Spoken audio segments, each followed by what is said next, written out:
10 years, Nellie breathed. 10 Christmases, 10 birthdays, 10 years of growing up she wouldn't see. The words hung in the air between them like a quiet threat, invisible but heavy enough to crush bone. Outside the floor-to-ceiling windows of Vance Tower, the sky brooded in a low curtain of storm clouds. The city below was a gray mirage of steel and motion, taxis streaming in yellow blurs, pedestrians folded into dark coats, the world moving without mercy. High above all of it, in this glass palace of power, time slowed. It thickened. It suffocated. Nellie lowered the glossy brochure with hands that trembled despite her attempt to hold steady. Her reflection stared back at her from the polished cover, a faint ghost, a mother caught between gratitude and terror. "She's 8, she murmured, though the words tasted inadequate even to her own ears. A mother's plea sounded so small here. Richard Vance leaned forward, forearms resting on the desk, fingers interlaced as if he were explaining fate, not making a suggestion. "Genius does not wait for permission," he said softly. "If we don't move now, the world will catch her. And the world is not gentle." His voice was calm, persuasive, the luxury of a man used to designing outcomes instead of enduring them. His smile was gentle, but too gentle, a softness that concealed iron. "It's not about taking her from you," he continued. "You'll visit regularly. Weekly if you choose. But you and I both know she needs something more than a public school and borrowed library books. She needs an environment worthy of her mind." His sincerity made it worse, because a part of Nellie agreed. A very small part. A part that remembered dreams deferred and doors closed. A part that had once stepped onto the Columbia University quad believing she would rewrite the world. She closed her eyes. In her chest, memory flickered alive, chalk dust, tangled notes, young ambition, long nights of research, coffee-stained thesis drafts, and laughter in a dim library hall. Then betrayal. A professor with a gentle smile and a cruel coward's heart. A door slammed in her future's face. She had made peace with that loss by pouring everything into Mia. Everything. The laughter in the living room floor. The languages whispered like lullabies long after midnight.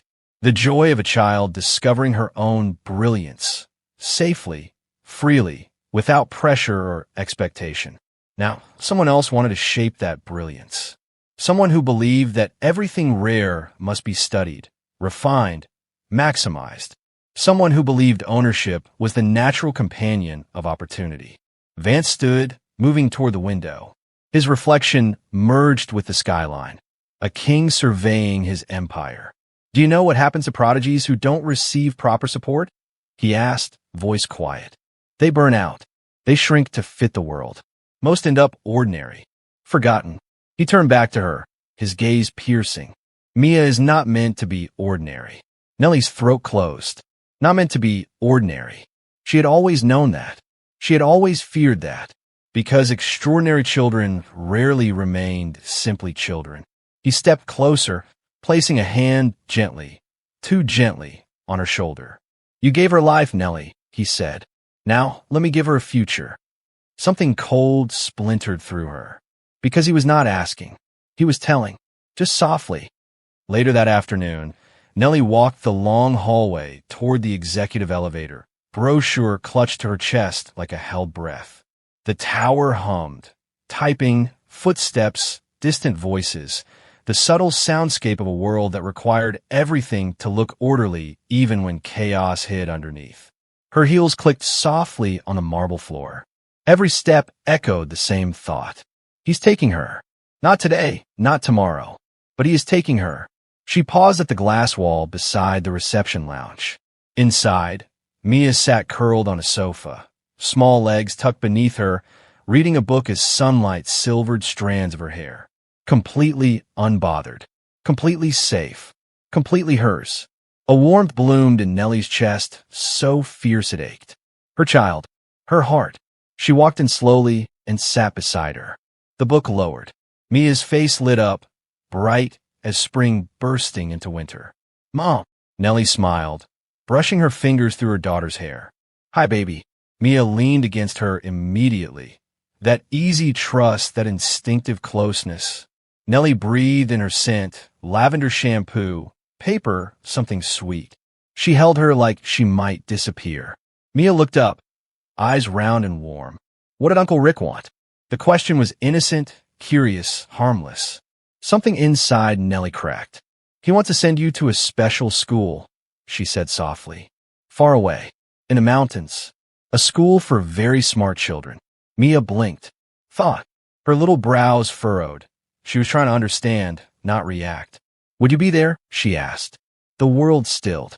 No, Nellie whispered. You would stay there. I would visit, but you would live there most of the year. Mia did not cry. Mia did not panic. Mia simply frowned, thinking deeply, too deeply for a child. After a long moment, she shook her head. I don't want to go. Relief hit like warm light. But Nellie also knew want did not matter in the world they now lived in. She tightened her arms around her child. You don't have to, she murmured. I promise you. I'll keep you with me. Mia nodded and returned to her book. But Nellie did not read or breathe or rest. She memorized the weight of her daughter against her, because love now felt like something she would have to defend. The rest of the day blurred. Meetings, emails, polite nods, 1,000 tasks, each performed while something wild paced behind her ribs, a trapped animal searching for escape. By early evening, thunder rolled across Manhattan, shaking the glass tower with slow, rumbling sound. Rain streaked the windows like melted silver. Nellie and Mia rode the elevator down, the two of them enclosed in mirrored walls where their reflection stood multiplied. Mother and daughter, side by side, the most fragile empire in the world. When the doors opened, the lobby glowed with warm marble, soft lights, and luxury too polished to feel real. Richard Vance stood there waiting, umbrella in one hand, glossy navy coat, smile calm, like a parent waiting for his own child. Mia ran to him without hesitation. Uncle Rick, he lifted her easily, placing her on his hip with the natural confidence of someone who had done this many times, but not with her. Ready for our Wednesday lesson? He asked. Nellie's heart seized. No, she said, stepping forward. No lesson today. We're going home. Vance paused. Just a pause. Small. Controlled. The lobby seemed to hold its breath. Mia, sweetheart, he said without looking at the child, now resting against him. Why don't you go show James the new Japanese phrases you learned? He'll be very impressed. The driver stepped forward. Mia slid from Vance's arms and followed, chatty and bright, unaware of the sudden tension gathering like storm clouds. Once she was out of earshot, Vance turned. That was not part of our agreement, he said softly. No, Nellie replied, but I am her mother. That is the only agreement that matters.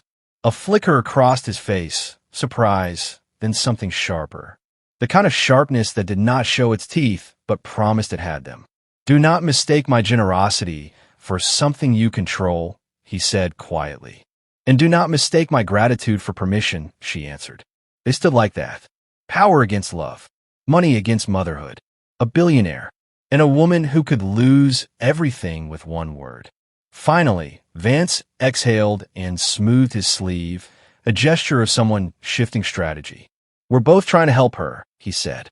We want her to flourish. No, Nellie said again, but this time her voice was not soft. It was steel.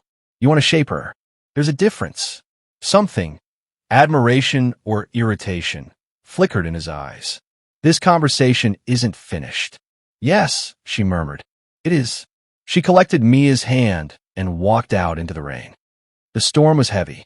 Sheets of cold water blurred headlights into smears of gold. On the subway home, Nellie held Mia close while the train rushed underground like a heartbeat. People dozed. People stared.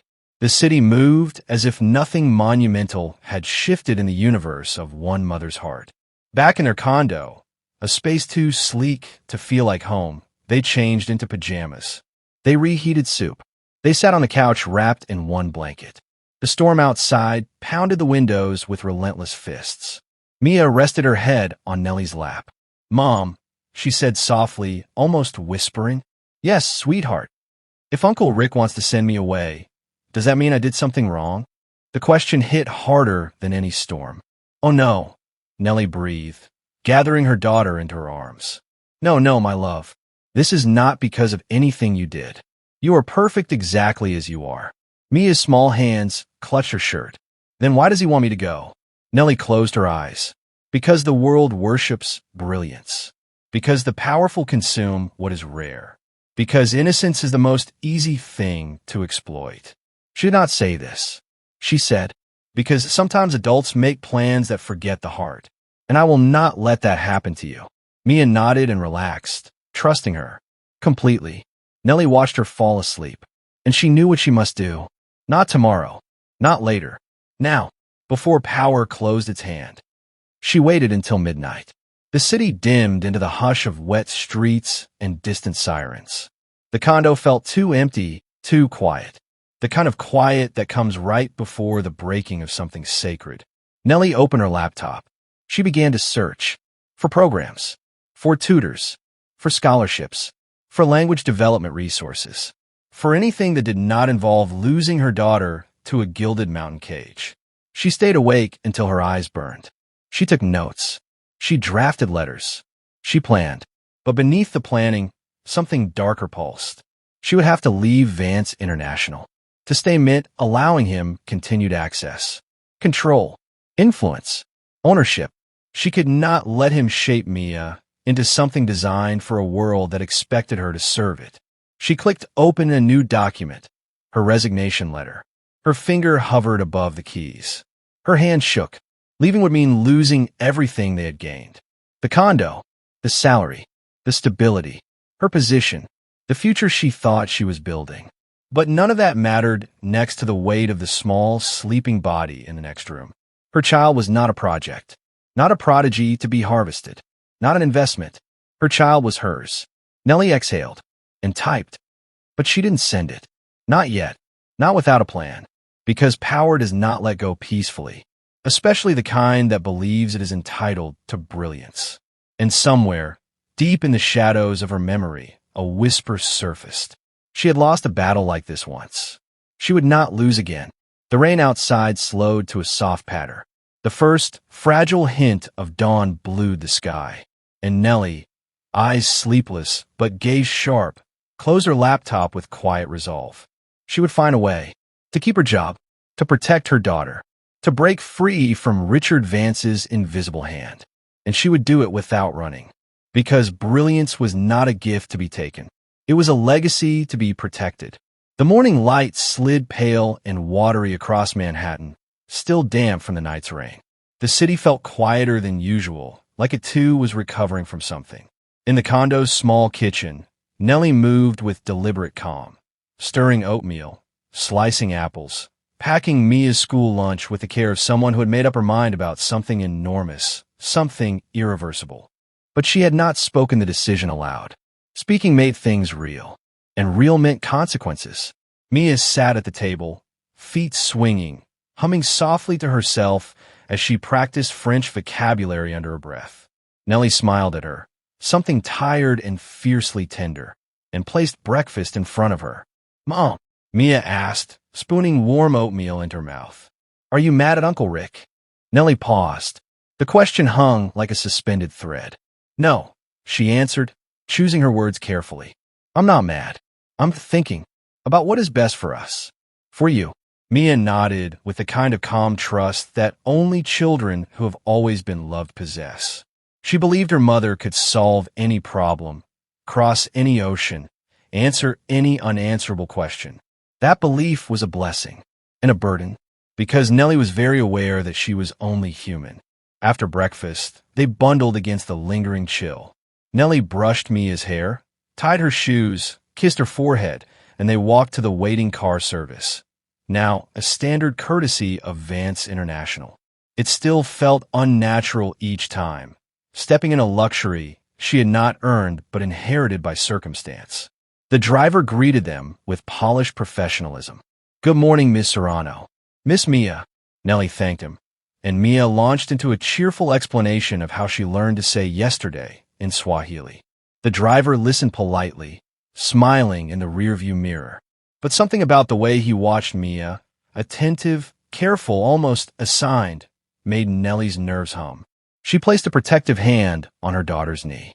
When they reached Northfield International, children spilled from polished cars and town chauffeurs, tiny ambassadors of wealth and heritage.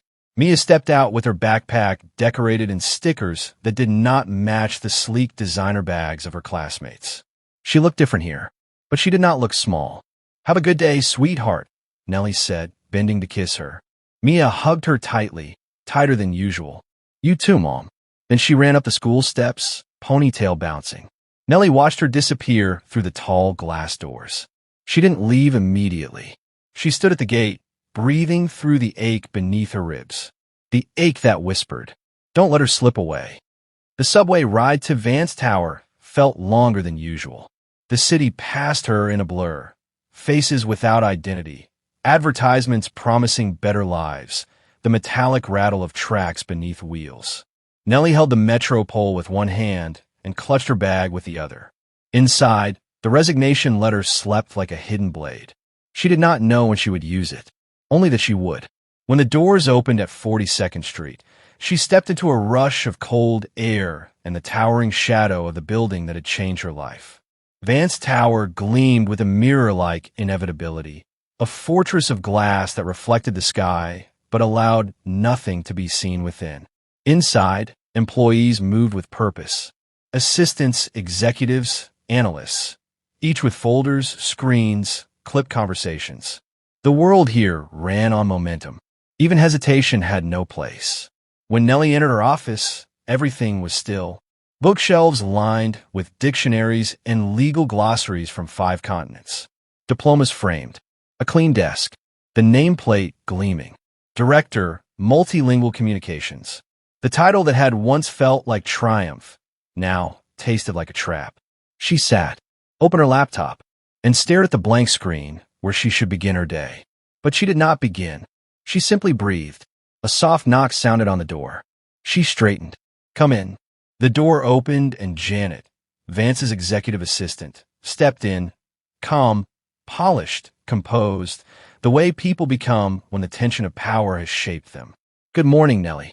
Mr. Vance would like to see you in his private boardroom in 20 minutes. Nellie's pulse kicked. "Is something urgent?" she asked, though she knew better than to ask. Janet's expression did not change. "He said to bring any materials relevant to Mia's language progress. He wants to review her developmental trajectory."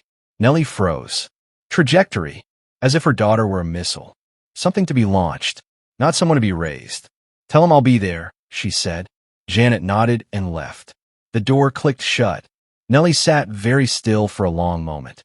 Then she rose, not to gather files, but to walk, not to the elevator, but down the hallway to the biomedical research annex of the tower, the place few employees visited, where Vance housed the other part of his empire, the part that studied brains. The annex was silent as a hushed cathedral.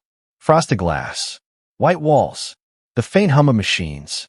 A receptionist scanned Nellie's badge before letting her through.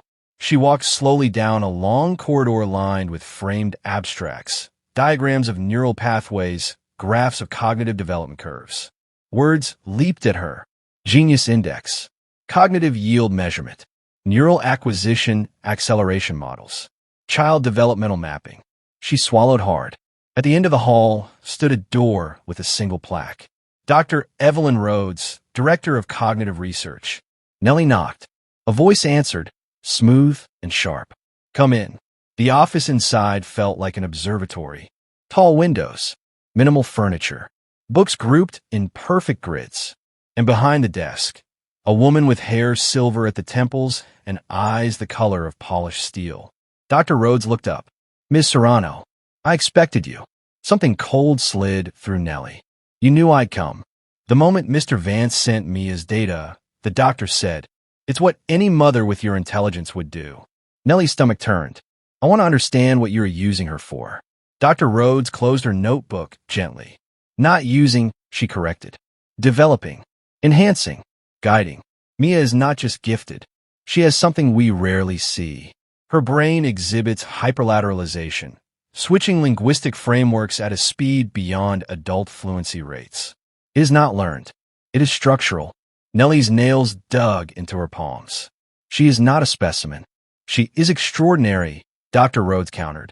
Do you understand what that means? The world has only ever seen a handful of minds like hers. People who reshape diplomacy, design languages, rebuild communication between nations. Your daughter could be the bridge between cultures. A world changer. And what happens to the child? Nellie asked. The little girl who wants to play games on the carpet and eat ice cream and laugh while learning silly words. Dr. Rhodes tilted her head. Childhood is brief.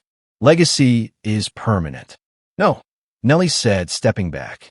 You speak like someone who never held a child when they were crying. Silence. Then the doctor spoke, soft and unblinking.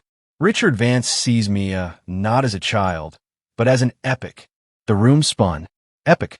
A turning point in history. Not a girl. Not her girl. Thank you, Nellie said, even though the words shook. She left before her voice could break. The boardroom was a cathedral of glass overlooking the skyline. Vance stood at the window, hands in his pockets, posture calm, the stillness of a man who always believed the world would bend toward his decisions. Nellie, he said without turning. Sit. She took the seat across from him. This doesn't have to be a conflict, he said. We want the same thing. No, she answered. We don't. He looked at her then, fully, sharply, with the cool attention of a strategist recalculating.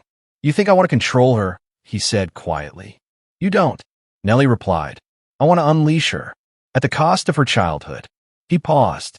Childhood is a luxury, a temporary one. Genius is permanent discovery. Her pulse spiked. She will grow up shaped by your vision, not mine. Yes, he said, because my vision reaches further. The bluntness took her breath. He stepped closer, not threatening, just certain. You're afraid. I understand. But you cannot raise a child like Mia in the ordinary world. The world is not built for her. It will not understand her. It will crush her. I am offering insulation, guidance, purpose.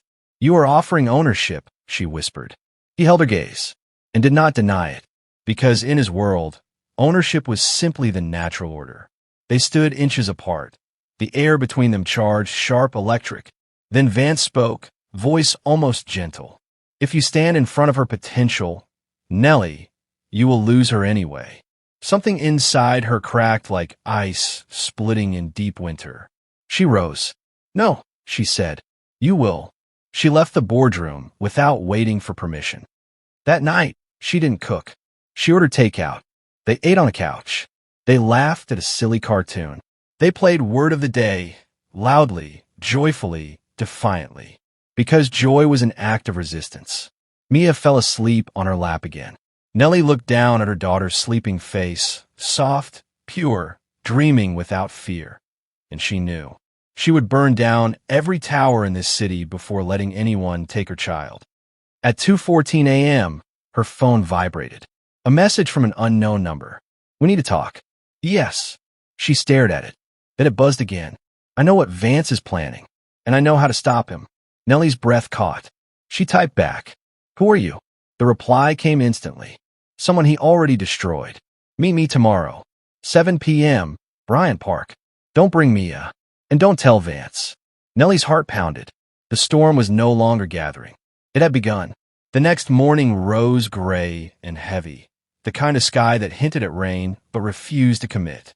The air had a muted stillness to it, as if the city was holding its breath. Nellie felt that same held breath inside herself, sitting like a weight behind her ribs. She moved through the morning routine with quiet precision, dressing Mia, braiding her hair, packing her lunch, but her mind never stopped circling. The message, the meeting, the unknown. She didn't tell Mia anything. Children hear fear, even when words hide it, and Nellie had no intention of placing that weight on her daughter's small shoulders.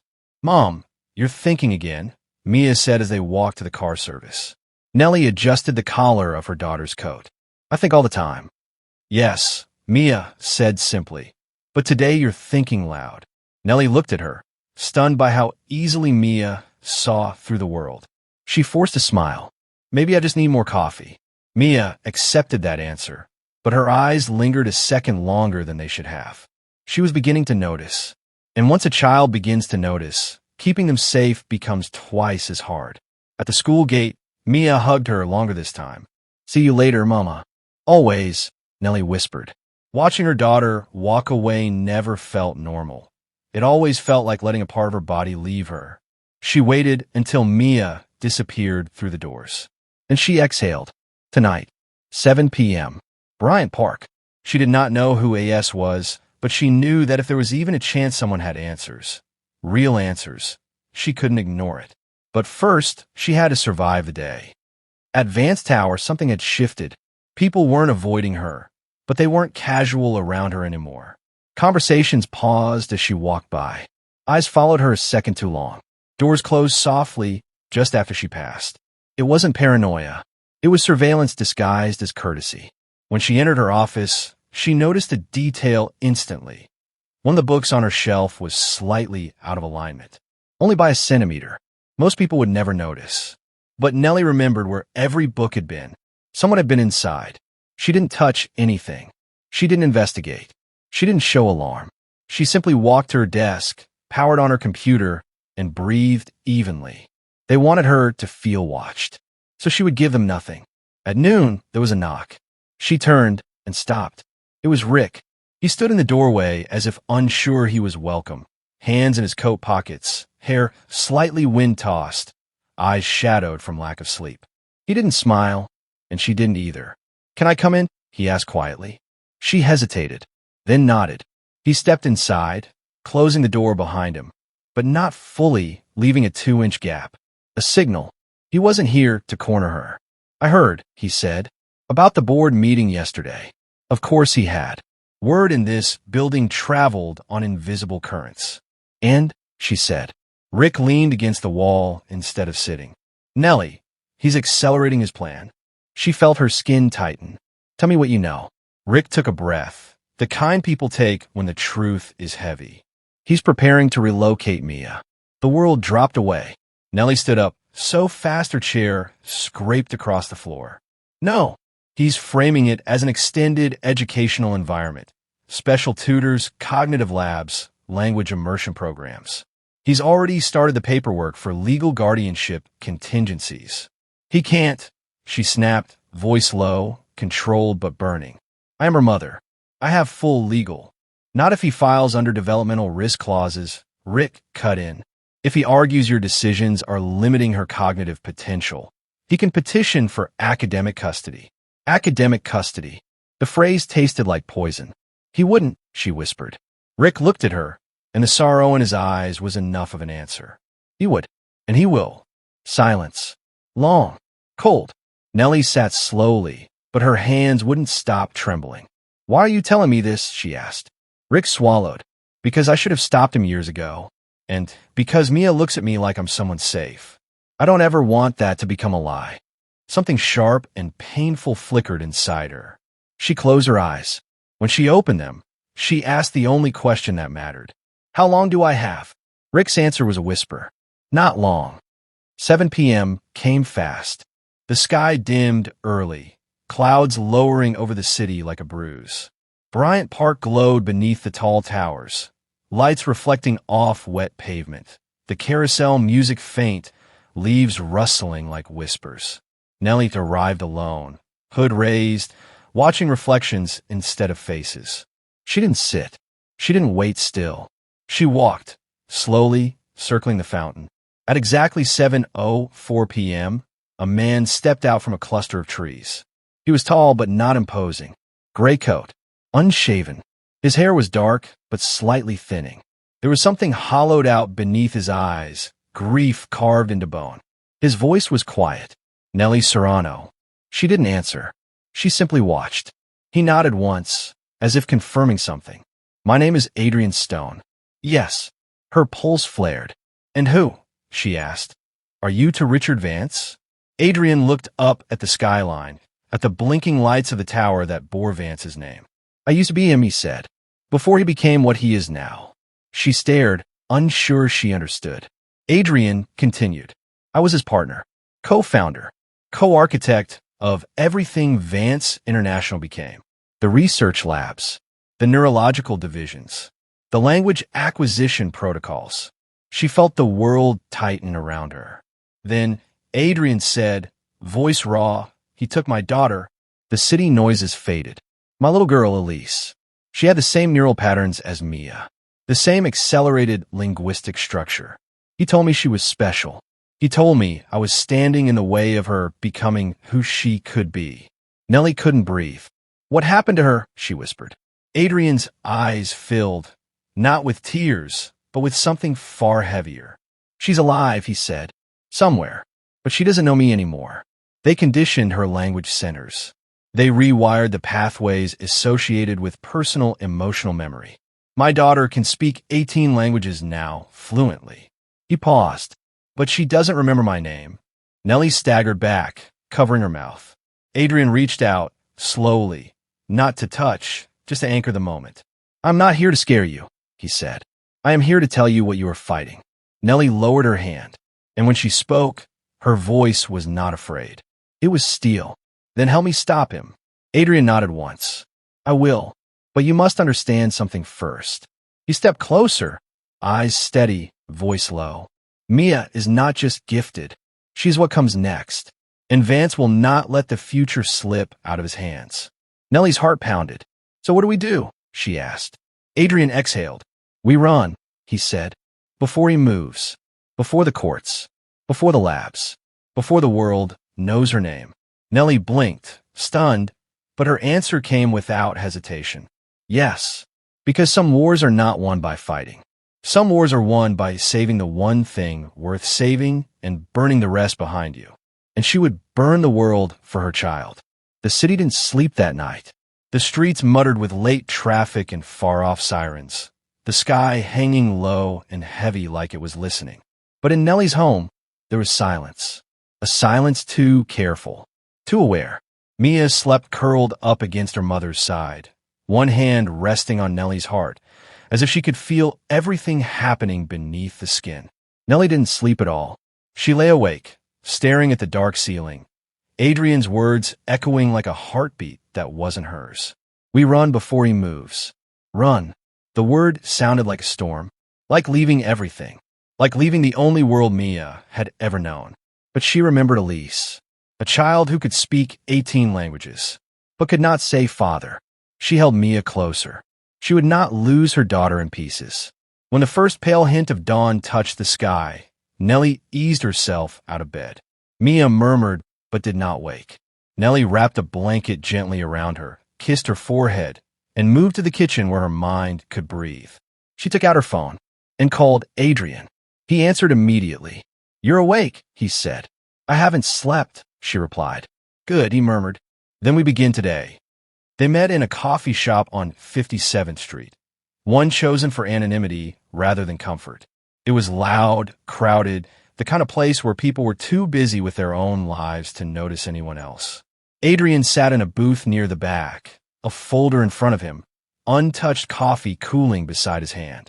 He looked like a man who had aged through grief rather than time. Nellie sat down, coat still on, eyes hard. What do we need? She asked. Adrian slid the folder toward her. Inside were documents, a list of safe houses, untraceable IDs, cash transfer routes, a diagram of Vance International's private surveillance network. You've been planning this a long time, she said quietly. I planned for a chance, he replied, but I never had one. You do. She looked up, jaw tightening. Why me and not you? Adrian gave a bitter, small smile. Because Mia still knows your voice. That sentence sat between them like a wound. He continued, voice steady. You need 3 things to disappear successfully. 1. A location outside corporate jurisdiction. 2. Financial security that can't be frozen. 3. A new identity that Mia can grow into without losing herself. Nellie studied the list. One city name caught her eye. Cartagena, Colombia. Warm. Coastal. Old streets where names didn't matter. Where children blended into sunlight instead of being cataloged by brilliance. Her mother had grown up near there. Her chest tightened. Adrian saw the shift. Your roots matter. They'll make you harder to erase. Nellie nodded once, solid, unshaking now. Money, she asked. I have access to what Vance owes me, Adrian said. Funds he never thought I'd have the courage to touch. We take it through a crypto drain, layered through international microaccounts. He'll notice, but not until we're gone. And Mia's school? Nellie added. We withdraw her today. No notice. No conversation. You never step foot in Vance Tower again. Her heart dropped at that. Her work, her achievements, her identity, gone. But she didn't hesitate. What about Rick? She asked. I want him safe.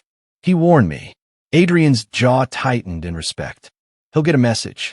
And a flight. If he chooses to leave, he'll make it, Adrian said. But you cannot try to save him for him. Everyone decides their own escape. Nellie closed the folder. We do this today, she said. No, Adrian's voice was sharp, immediate. She froze. We do it now. They left the cafe, separately, different sidewalks, different pacing, never looking back. The city felt sharper. Every corner, every passing car, every reflective surface felt like it held eyes. Nellie reached the school just as the morning session ended and children poured into the courtyard. Mia spotted her instantly. The way her face lit, the pure, bright joy, made Nellie swallow tears she didn't have time to feel. Mama, you're early. Nellie crouched, opening her arms. Come here, sunshine. Mia ran into her embrace. And in that moment, Nellie chose the future. Sweetheart, she whispered into her daughter's hair. We're going on a trip. Mia leaned back, blinking in wonder. Now, right now, Mia didn't question it. She trusted her mother completely, the way children trust gravity. Nellie lifted her, held her, walked straight past the administration desk, past the security guard, past the mothers in designer suits.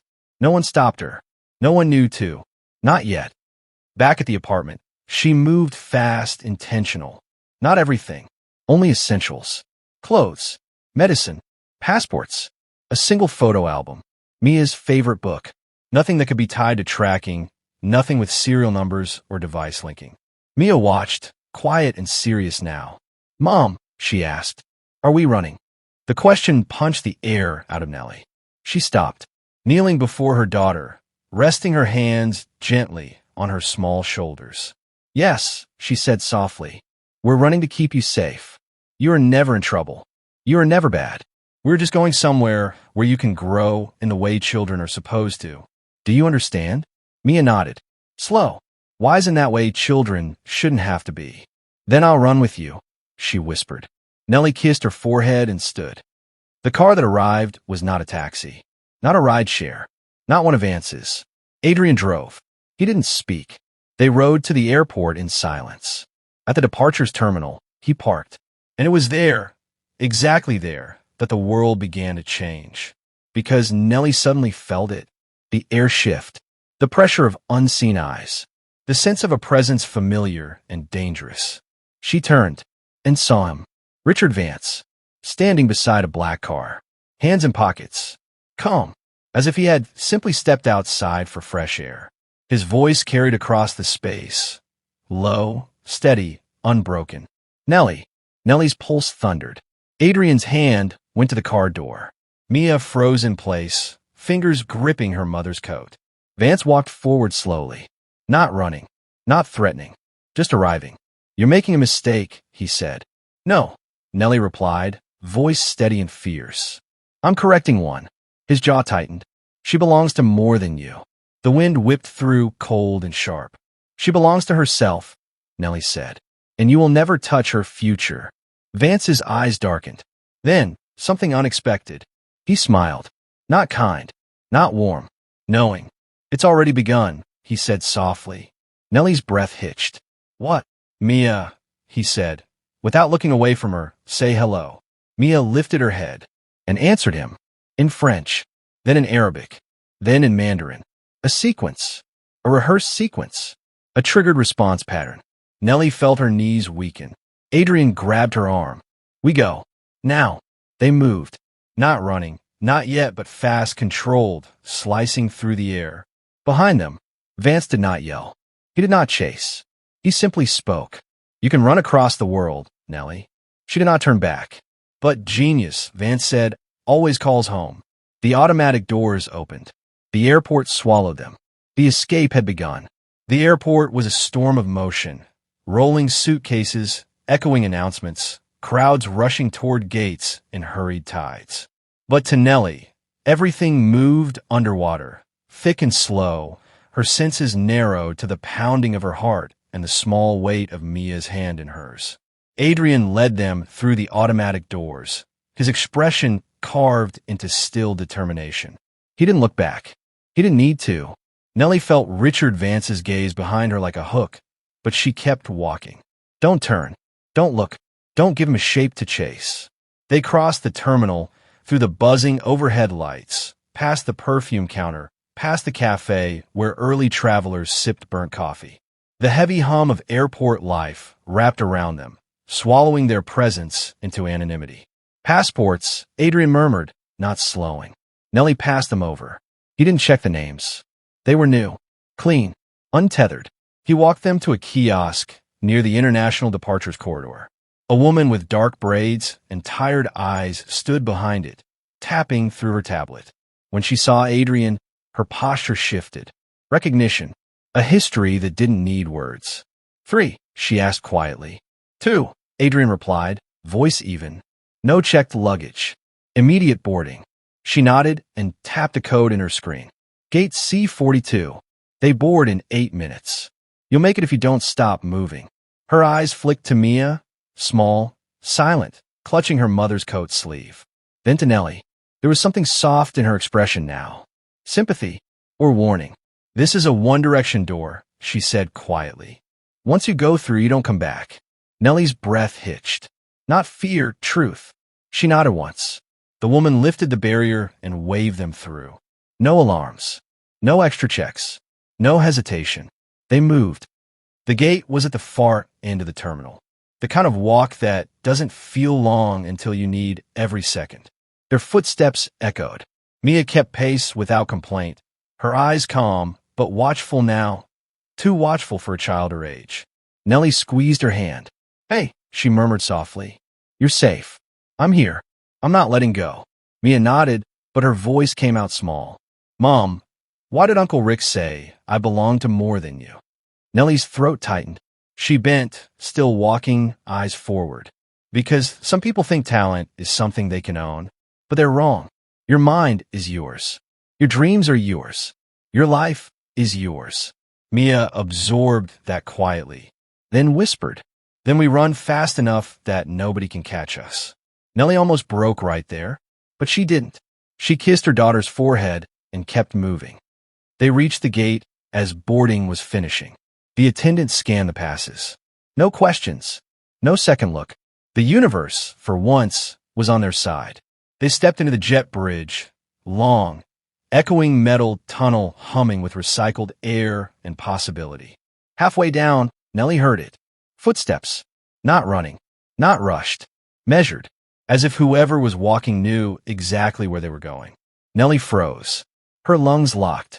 Her fingers tightened around Mia's hand. Adrian turned. The footsteps stopped. For 5 seconds, the world held its breath. Then, no footsteps followed. Just the hollow hum of the jetway. Only when they reached the plane's door did Nellie breathe again. The flight attendant smiled. Welcome aboard. They took their seats, row 12, middle and window. Mia crawled into Nellie's lap despite being too old for it. Nellie held her, burying her face in her hair. Adrian buckled in across the aisle, posture straight, gaze fixed forward like a soldier riding into war. The plane doors sealed. They were committed now. The engine thrummed. The runway unspooled. Then, they lifted. New York fell away beneath them, skyscrapers shrinking into a scatter of steel and memory. The Hudson became a silver ribbon. The city dissolved in a cloud. Nellie's eyes burned, but she did not cry. Not yet. Hours passed. The hush of altitude settled over them. Mia slept, small fingers still twisted in the fabric of her mother's shirt. Adrian stared out the window, jaw clenched, knuckles white where his hands rested on his knees. Nellie leaned toward him, voice low. How long until he knows where we went? Adrian didn't look at her. He already knows. Nellie's stomach dropped. Then why hasn't he moved? He's calculating. Adrian's voice was quiet. Richard never reacts emotionally. He lets people believe they've escaped, lets them relax. Then he closes the walls in silence, slowly, methodically. So when he strikes, it's final. Nellie looked down at Mia. And how do we stay ahead of someone like him? Adrian exhaled, the kind of exhale that knows the truth tastes bitter. We don't outrun him, he said. We disappear him. Nellie blinked. What? We erase his access, his leverage, his legal guardianship claims, his intellectual rights to Mia's learning materials, his research documentation. We break the channels that make Mia valuable to him. Nellie felt cold. You're talking about destroying him. Adrian met her eyes. He already destroyed us. Silence. Heavy. Pain-shaped. Real. Not physically, he continued. Not violence. We dismantle his power, his hold, his myth. That is how you escape a man who believes he owns genius.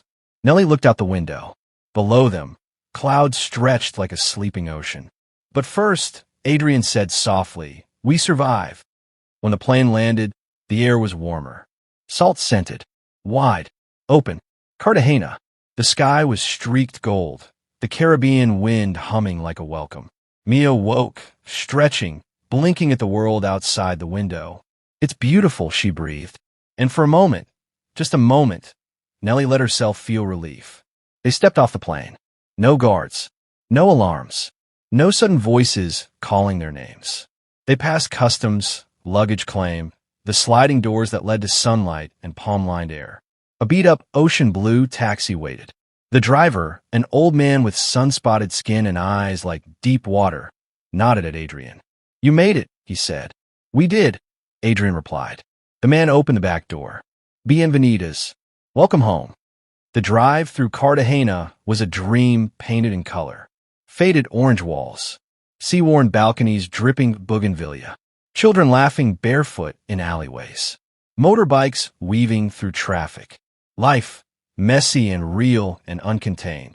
Mia pressed her face to the window in wonder. It's like the world can breathe here, she whispered. Nellie smiled. Small, careful, but real. Yes, she murmured. It can. They arrived at a small house, painted the soft yellow of sunset. Not rich, not polished, not modern, but alive, warm, possible. Nellie stepped inside.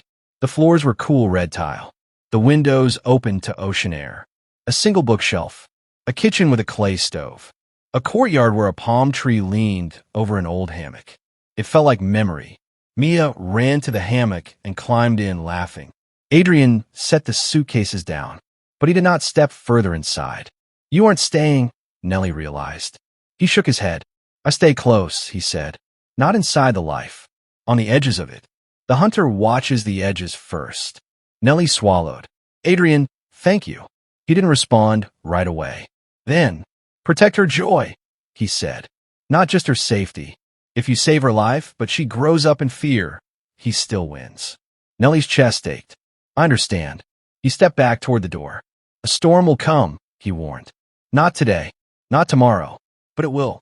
When it does, remember who you were before him. Who was I? Nellie asked. Adrian's answer was immediate. A woman who did not break. Then he was gone. Night settled slow and warm. Mia slept curled in the hammock, hair tangled, mouth soft with peace. Nellie sat on the courtyard floor, listening to the waves, feeling the earth, the air, the future. For the first time in months, her hands did not tremble. She looked up at the stars. She didn't know what came next, but she knew this. She would never hand her daughter back to a man who saw her as a blueprint. Mia was not a masterpiece to exhibit. She was a child, a whole universe, and Nellie would burn the world before she let anyone claim her.